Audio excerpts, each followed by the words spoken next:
Both my parents were immigrants. My father was Gallego from northern Spain. My mother was from Berrigan, which is a little town in the middle of the Irish Republic. They were IRA her whole life. She was involved. Her brother spent 2 years in a British prison, for activism with the IRA during the Troubles in it started in 1916, and even went into the Civil War in 1921. Both of my parents had civil wars in their countries while they were living in the United States, and my mother had 12 pregnancies. There were 10 survived, 9 boys and 1 girl. And I was the first one born in the United States.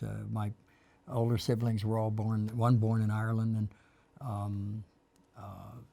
the rest born in Bermuda. My dad got transferred around. He worked for the National Cash Register Company. But I saw the effect of social injustice in my own life in a deeply personal way. I started caddying when I was 9 years old at this exclusive country club in Dayton, Ohio. And so I saw how the upper crust lived. And I experienced the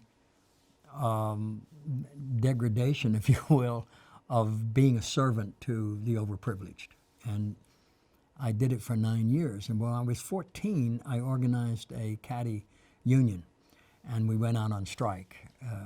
The entire adventure only lasted about 72 hours, but it was a life-changing experience for me, because when we were striking for better working conditions and higher wages, of course, and we chose Tuesday, which was Ladies' Day. We knew they were not going to carry their own bags. This is before golf carts, And so we just had a sit-down in the parking lot, and the caddy master came out and said, "What's going on?" I said, "Well, we're not doing this anymore until we get higher wages and so forth." And he said, "Well, you're on private property, so you better get your asses out of here now." And that was the first time I'd heard that phrase.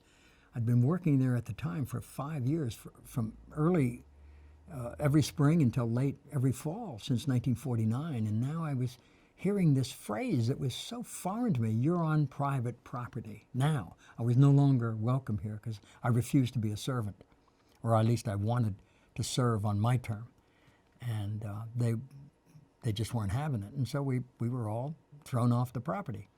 And I came back some weeks later because, frankly, I was that good a caddy, and there was a lot of requests for me, and my brothers as well. So I went back to that servitude until I left home when I was 18 years old. It was the longest job I ever had. The second longest job I had was the West Wing. But I just had that sense that I would always be looking at a situation from the other side, and after a while, and that was not by choice. I was kind of put into this situation because of birth and family upbringing and all of that. But as I became a young adult, it became choice. I was very conscious of choosing what side to support, where I wanted to stand. It was very, very conscious. And I knew from an early age that it was going to be costly. I think if what you believe doesn't cost you anything, then you're left to question its value. So my positions were always, always tenuous. I could not speak up or stand up when I witnessed some form of injustice or cruelty or bullying. Has that affected your career in Hollywood at all? I hope so. Because if it didn't, I was asked that question so many times over the years. Do you think that your activism has hurt your career?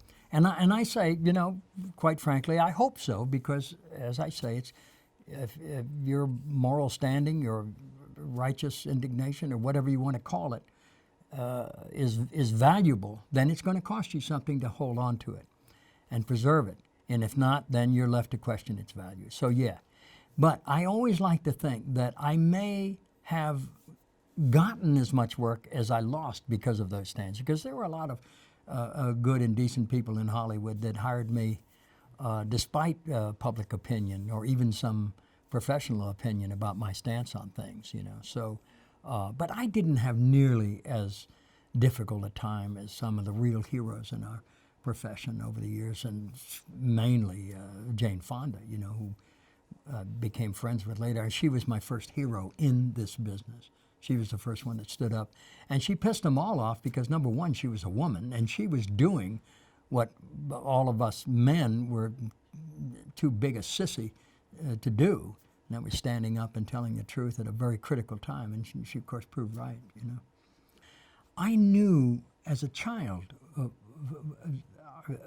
what I was going to do with my life. It was a foregone conclusion. From the time I started going to the movies at age, I was 5 or 6 years old, where gradually it just started to dawn on me, you're one of those people up there. Fine, what's the problem, you know? And it's that great mystery that kids, all young people know about themselves, is this deeply personal knowingness that you can't really explain or identify completely. You just know that you must go this path or you will not be happy. You'll lead a dishonest life. And I kind of knew that very specifically as this little child, and it never, ever changed for me. I knew that I would never be happy and I would never live an honest life if I did not pursue this. Frankly, most of the stuff I did in film and television was not that impressive and not that good, frankly. Every now and then I would land something of substance that tapped a deeply personal resource, which flowered and was clearly a smart choice, a personal choice. I think if it's not personal, it's impersonal. If it's impersonal, no one cares. So I did a lot more impersonal stuff because I always rationalized, well, I got 4 kids and I have to make a living, and it's either this or I go selling shoes again or being an usher at a theater or who knows what, all those different jobs that actors and artists do along the way. So I made a lot of very, very commercial choices. I did it, frankly, for the dough. But every now and then, something would land at my door, and not always because I was seeking it, but because I was available at the time and the offer came. And I did things that were deeply gratifying and that I like to think maybe had an effect on other people because they were about my humanity, where I was called upon to make choices as the character, and I could infuse my own personal feelings about things, whether it's peace and justice, or through unionism or nonviolence, all of the things that I was deeply personally committed to. There was a television film that I did, I believe in the mid-'70s, called The Execution of Private Slovik. And it was the true story of a young fellow who was drafted, although he shouldn't have been. He was not physically or psychologically capable of becoming a combat soldier, but he ended up in combat, and he was in the invasion of Europe, and he decided he just couldn't bear it anymore, and he just gave up his rifle and said that he wouldn't fight anymore, and he was tried, convicted, and shot in a firing squad in France. His name was Eddie Slovik, and the show was called The Execution of Private Slovik by William Bradford Huey. It was a true story about this young boy, Eddie Slovik, from Detroit. And I played him. At the time, I believe I was about, well, I would have been 32 or 3. It was just after Badlands. And the show became quite a focus for a lot of young people who had never heard of him and didn't most of the country had never heard of this situation before. They didn't know that an American soldier had been killed for refusing to fight.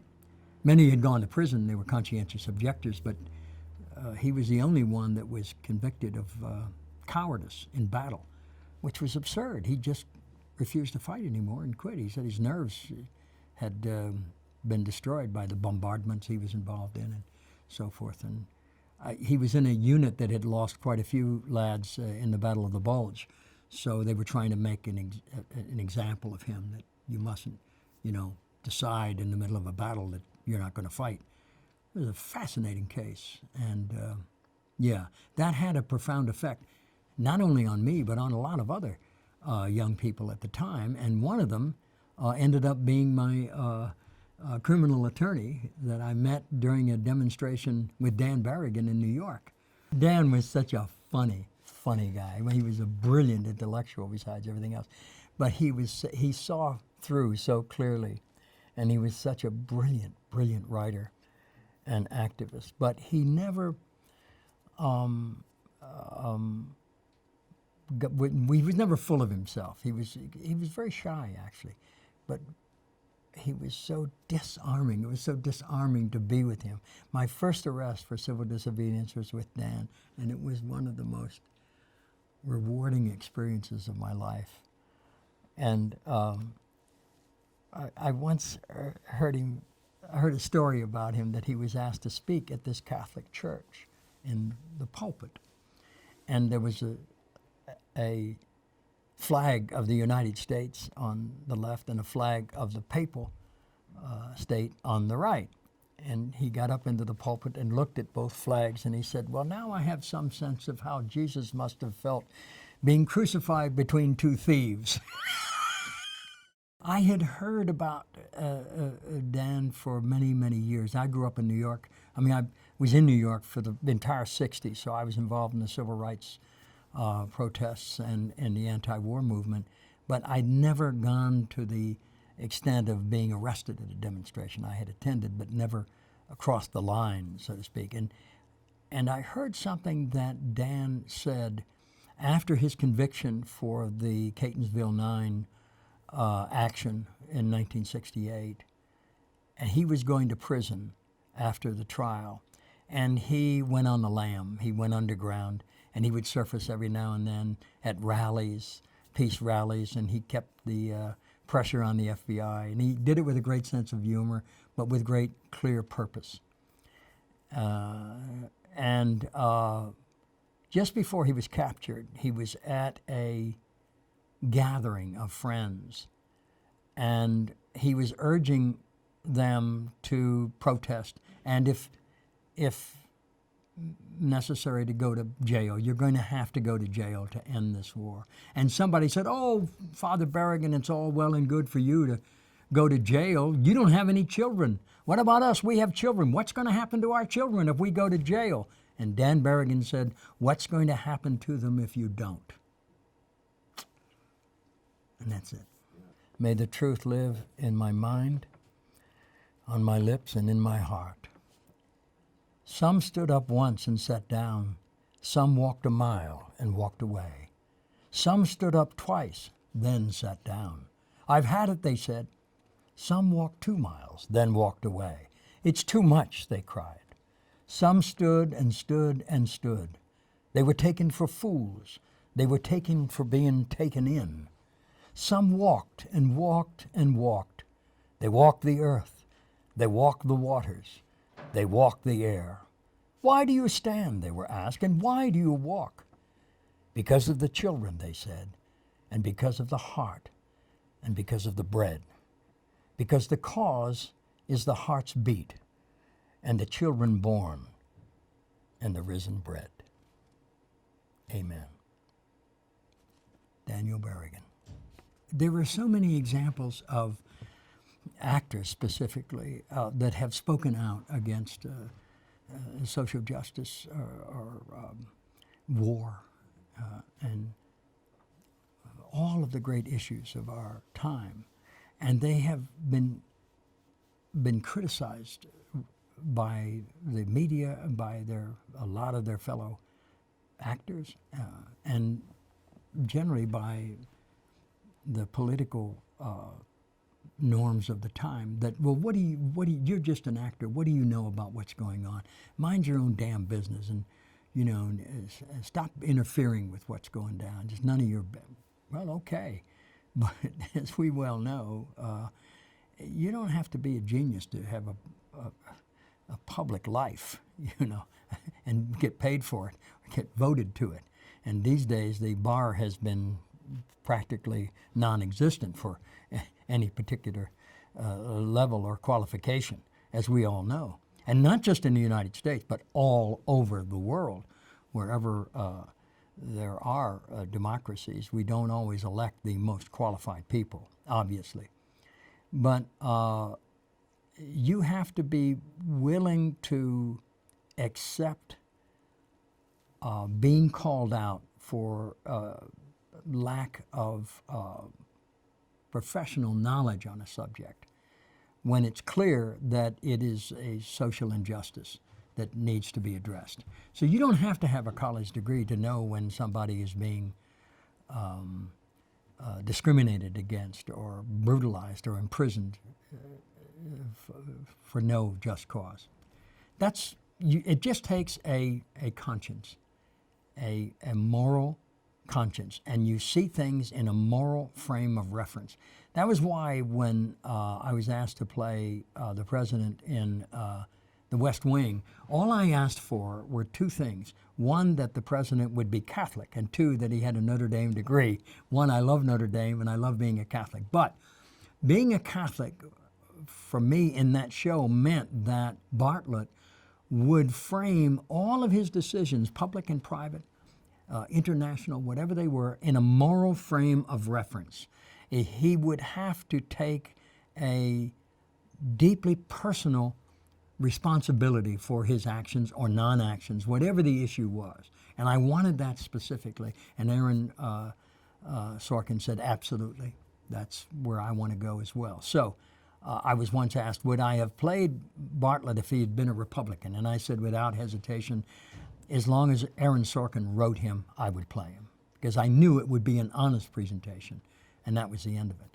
But as far as stepping out of the kind of professional background into the public arena to draw attention to or to protest some injustice, some form of discrimination or immoral public policy, that just seemed to me to be the natural progression of what I was trying to live, which is an honest life. And I think all of us are trying to live honest lives. We don't always know if we're in the honest arena, if you will, but the society would tell us. I always knew I was doing the right thing if I drew the most criticism. I said, okay. Because you had to go against the majority opinion, whether it was going to war. Specifically, I remember a lot of us in the business opposed the war in Iraq, the first war, George Bush 41's war with the invasion of Iraq. We knew it was immoral. We knew it was a lie. We knew that Saddam Hussein did not have any weapons of mass destruction, and that it was a grab for power and oil and regime change. But it was covered in this business of that he was a rogue leader and a dictator, and he had nuclear weapons, and we're all going to be the worst for it. Well, we're the worst because we accepted that crap, and we went to war, and several 100,000 Iraqis died, and nearly 6,000 American lads died. And they're still dying in the region, So we began this state of perpetual war. And the leadership, with the possible exception of President Obama since then, has been gung-ho about these wars in Afghanistan and Iraq and Syria as well. But at any rate, you are left with your own conscience in all of these issues. somebody is being brutalized. People are dying. And for me personally, I'm a pacifist. I mean, I get mad as hell and I do sometimes violent things, but I would like to think that I would not kill anyone for any reason whatsoever. And I think that when that is part of your life, I mean, I find it difficult to kill insects when they get in the house. We find a spider in the house. I've learned how to cup it and throw it out in the garden. I studied earth and ocean science for one semester in Ireland after I left the West Wing, and it was one of the great experiences of my life. But I learned an awful lot about how to protect the environment and how precious it really was. And so I think that corresponds with our inner environment. If we are nurturing our humanity and accepting the responsibility for protecting the humanity, the lives really of others, then we're on the right path. And sometimes it gets very, very costly because so often we just want to be on the side that's winning. You say, oh, Christ can't. Is there any easy, could you take this cup away, please? Or all right, could you pour a little bit out? No. Could you put a little sugar in it? No. We are confronted with accepting the cup as offered, not altered. But our human instinct is clearly wanting to take the easy way out. And there is no easy way out because either you accept it now or tomorrow or down the road or someone behind you that you love dearly is going to have to do what you refuse to do. So it's a question of personal leadership. You don't really have any illusions that you're going to change the situation or change anyone's minds, but you know that you're going to change your own and you're going to further nurture that sense of your own personal humanity, that it's valuable. And if it's not recognized as such anywhere else but within your being, that's fine. You may be the only one that you change or influence, and that's changing enough. I never did any serious time. Most of my sentencing was community service or probation, but the only regret about having been arrested for social justice as many times as I was is that I didn't start earlier and that I wasn't arrested more, because it had the most profound effect. And during one arrest here in Los Angeles, during the war in El Salvador, when the Jesuits were murdered, there were 6 Jesuits, and their housekeeper and her daughter were murdered by the regime in El Salvador. They were backed by the American government. And we started protesting. Every Wednesday morning we would meet at La Placita downtown and march to the courthouse and shut it down. We'd chain ourselves to the courthouse. And this went on for months, and I had accumulated about 13 arrests, and I came to a federal judge eventually, this lady who said, what are we going to do with you? You're just going to keep down. I said, I hope so. She said, well, I don't think it's going to do any good to put you in jail. Would you do community service? I will, I said.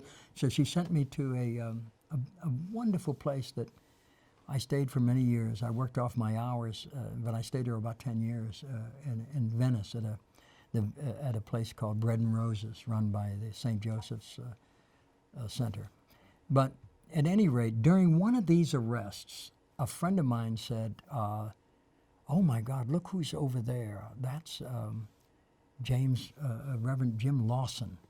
I said, oh my God, really, that's him? Yes, you remember yes, he was a great friend of Reverend King. Reverend King sent him to Memphis, and he started the nonviolent work there, and then he begged Reverend King to come and stand with the garbage workers, and Reverend King was killed during that thing. Well, during our incarceration, we were all, conscious of what's going to happen. You're arrested and you're all gathered. And at this point, there's a federal lockup downtown in the basement, and so that's where they keep undocumented immigrants very often. So we were in that tank, and it was a huge square room, and we were all handcuffed and made to sit on the floor with our backs against the wall. And there were about 60 of us in this particular tank this particular day. And they had, part of the punishment is you're going to wait. We're not in any hurry to get you out of here. All we needed to do was be fingerprinted and photographed and then come back for a hearing, in court. But it was dragging on for hours, and Reverend Lawson, his back was getting very painful to him, and so he pushed his way up the wall, and he leaned against the wall, and one of the guards came in and said, you better get your ass back down where you belong. And Reverend Lawson said, I'm sorry, sir, but my back is killing me. I'd love to accommodate your orders, but I cannot do it, so please let me. He said, I'm telling you, mister, you better get your ass down there or you're going to regret it. And he said, I'm terribly sorry, but I just can't do that. And I was gripped by his spirit, and I shimmied up the wall. And when I was about halfway up, the guard looked at me and says, what the hell do you think you're doing, mister? And I said, I'm standing with the preacher. And he got furious. He said, your ass is in for it too. And then the whole room started to get up and stand with the preacher. And they got so frustrated, they left, came back with a bunch of guards and started to process us out. But that moment was the proudest moment of my life and the most difficult. And I'm a big sissy, and I hate confrontation. I hate violence. And my heart beats, and I'm sure I was going to have a heart attack. Whatever possessed me to put those words out, where did they come from? I'm standing with the preacher, which meant for me, I'm standing for justice. I'm standing against being bullied. I'm standing for some sense of humanity here. I'm with him. And so often when I go to a demonstration and I'm not quite sure what I should do, and I see the quality of people, the humanity of the people that I'm assembled with, and I just say to myself, I'm with them. And I get online. And that's it. That's all I've tried to do with my activism. The worst enemy of any artist is sentiment. It's not about sentiment. It's not about trying to make someone feel, pitiful, or, the poor devil, or, no. It's about confronting consciousness. It's a flash of light on the truth, and it's not always pleasant. And very often we have to turn away. We say, "Oh my God, the little girl running towards us had just been napalmed."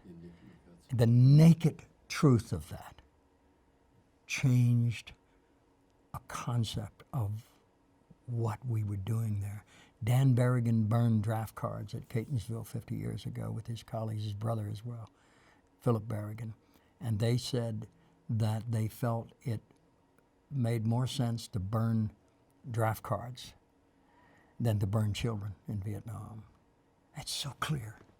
It is so clear. And the artist has to be able to see through without pounding you over the head.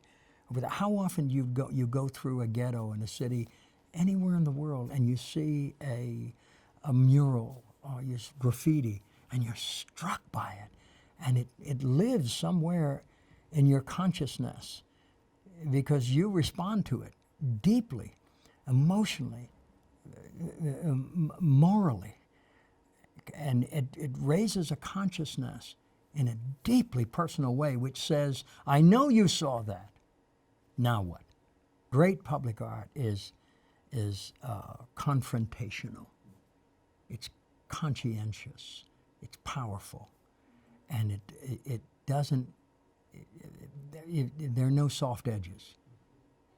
It's costly to consider it because you know that it's right and that it's addressing a deeply human problem in a very, very confrontational way. It's going to cost you something.